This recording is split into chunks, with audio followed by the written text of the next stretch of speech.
2,500 years ago, a prince gave up a fortune that would make Elon Musk look middle class.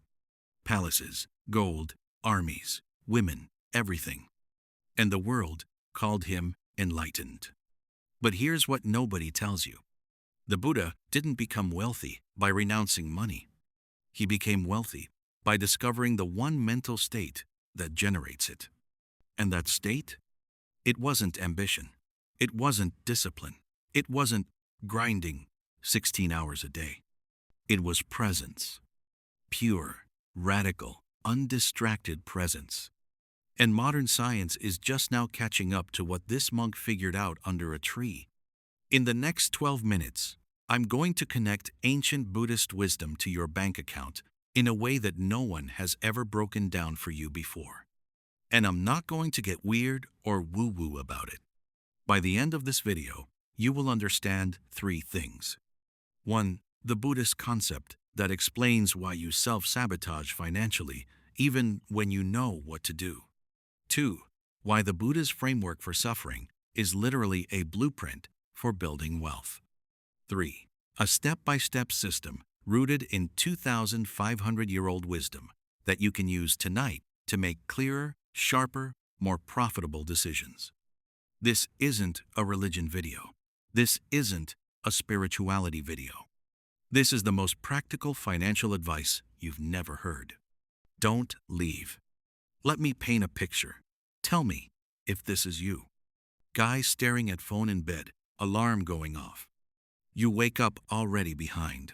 Before your feet touch the floor, your brain is racing. Bills, deadlines, that thing your boss said, that business idea you still haven't started, that investment you missed, that friend who's doing better than you. You haven't even brushed your teeth, and you're already carrying the weight of yesterday's regrets and tomorrow's fears. So you do what everyone does. You hustle. You open 14 tabs.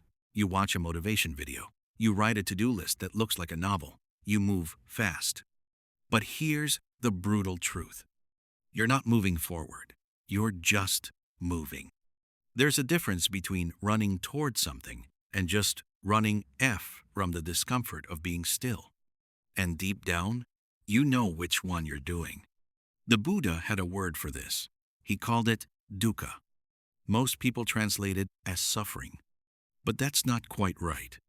The more accurate translation? Unsatisfactoriness. The constant nagging feeling that this moment isn't enough. That you need to be there somewhere else, some other time, some other version of you. Sound familiar? It should, because you're living in it right now.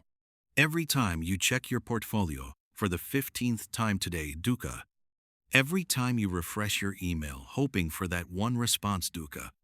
Every time you fantasize about making it instead of doing the work in front of you, dukkha. You're not lazy. You're not broken. You're just addicted to being anywhere but here. And the Buddha figured out 25 centuries before neuroscience confirmed it that this addiction is the root of all your problems, including your financial ones. Let me explain exactly how. In Buddhism, there's a teaching called the second arrow. The idea is simple but devastating. Life shoots you with a first arrow. That's the event, the market crash, the failed business, the client who ghosted, the layoff. You can't control the first arrow. That's life. But then you shoot yourself with a second arrow.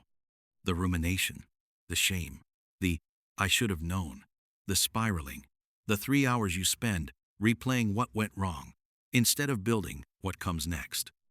And here's what the Buddha understood that Wall Street doesn't teach you. The second arrow costs you 10x more than the first. A business failing might cost you $5,000. But the 6 months you spend mentally reliving that failure, not starting the next thing, doubting yourself, playing small, that costs you $50,000 and $100,000, maybe more. The second arrow isn't just emotional damage. It's financial damage. Now, let's go deeper. The Buddha also taught about what's called the monkey mind. Your mind, left untrained, jumps from thought to thought like a drunk monkey stung by a scorpion.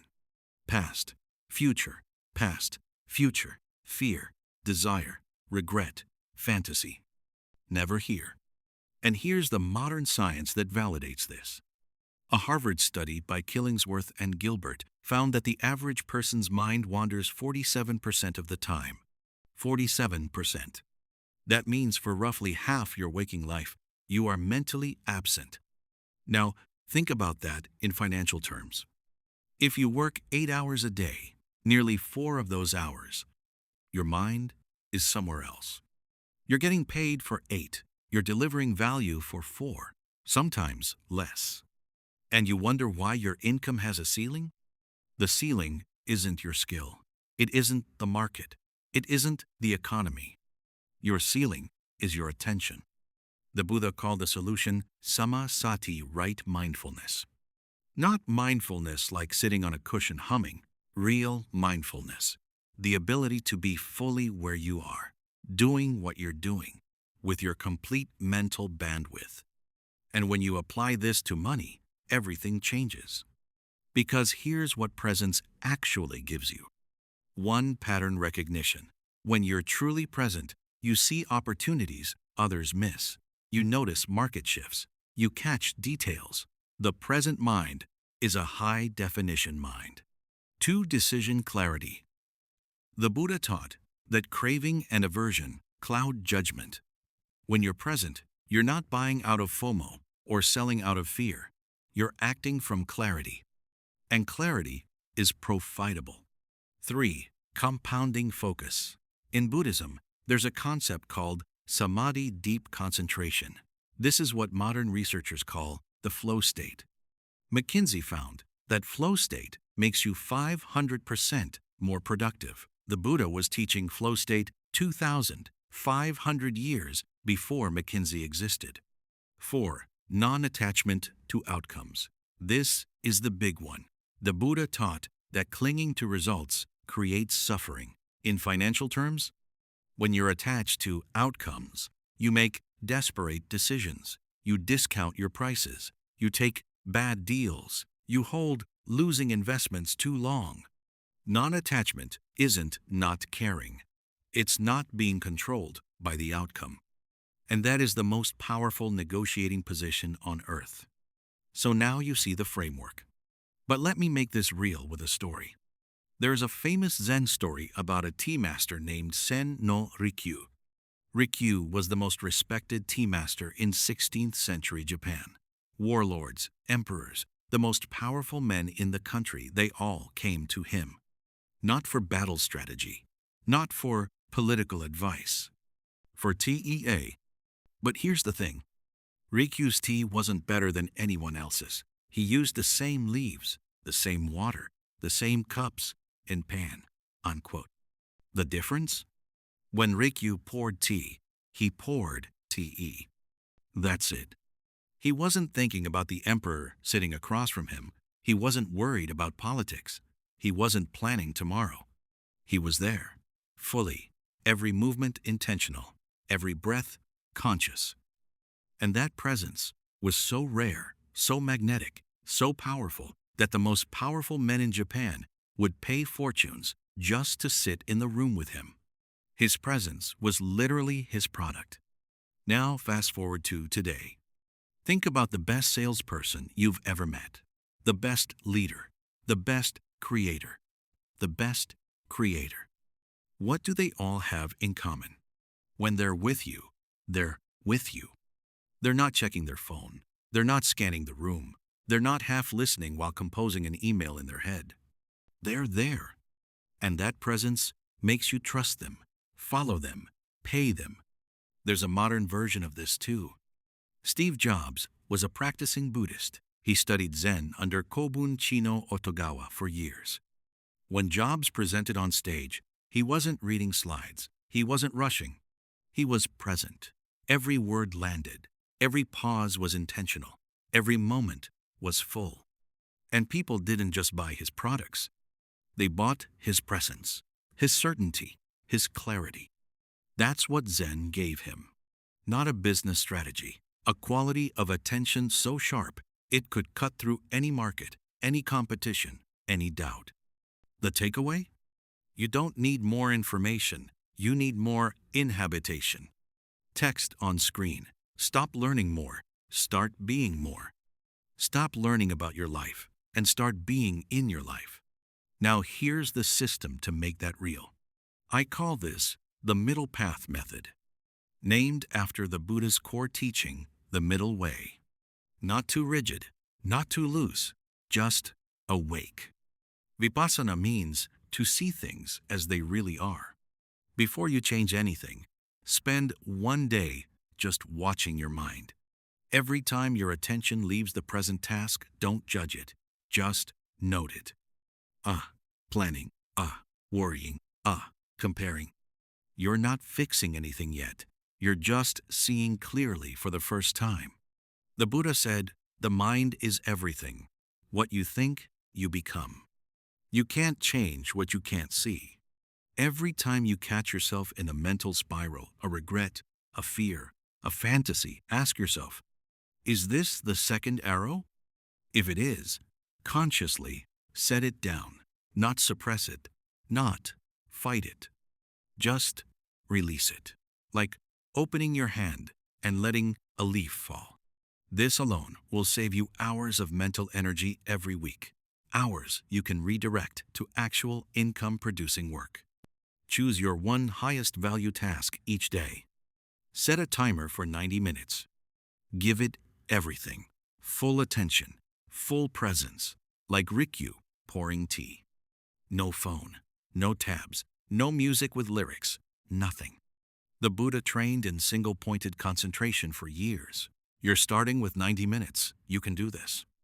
This is where your income multiplies, not from more hours from deeper attention in the hours you already have. After your focused work, let go of the outcome. Do the work fully, then release. The Buddha's teaching, act without attachment to the fruits of action. Send the proposal and stop refreshing your email. Publish the content and stop checking analytics every 5 minutes. Make the investment and stop watching the ticker. F. Detachment isn't apathy, it's freedom, and freedom makes better decisions than anxiety does. This is the ancient Buddhist practice of anapanasati mindfulness of breathing. It takes 30 seconds. It resets your entire nervous system.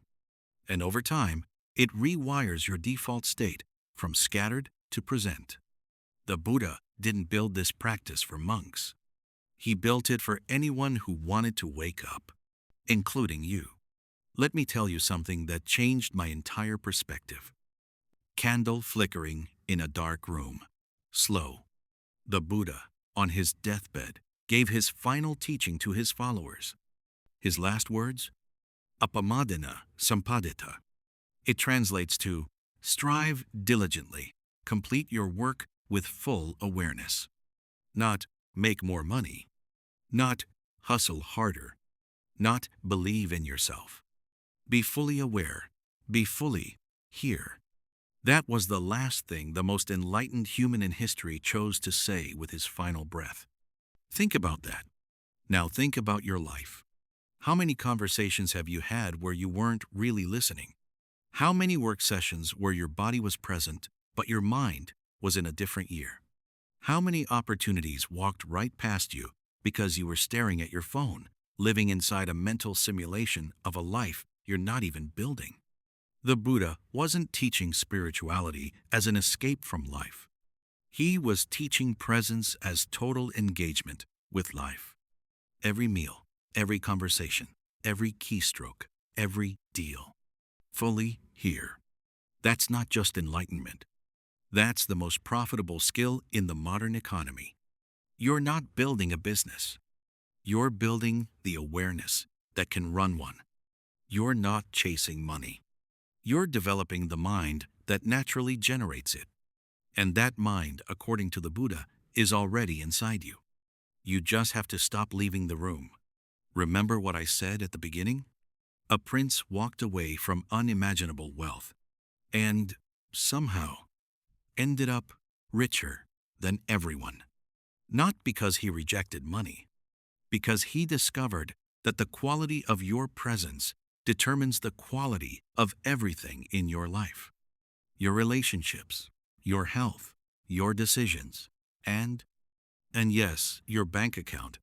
But here's what most people get wrong about Buddhism and money. They think detachment means not wanting wealth. That's not what the Buddha taught, not even close. What he actually said about desire and ambition will completely rewire how you think about your goals. But that's a different conversation, and we'll have it soon. Sunrise over mountains, temple bell ringing softly. If this video changed something in you today, even just shifted one thought, you know what to do. And if you're still here, if you watched every minute of this, the Buddha would say that's not an accident. Your attention brought you here. Now, take it with you. Be here, fully, starting now.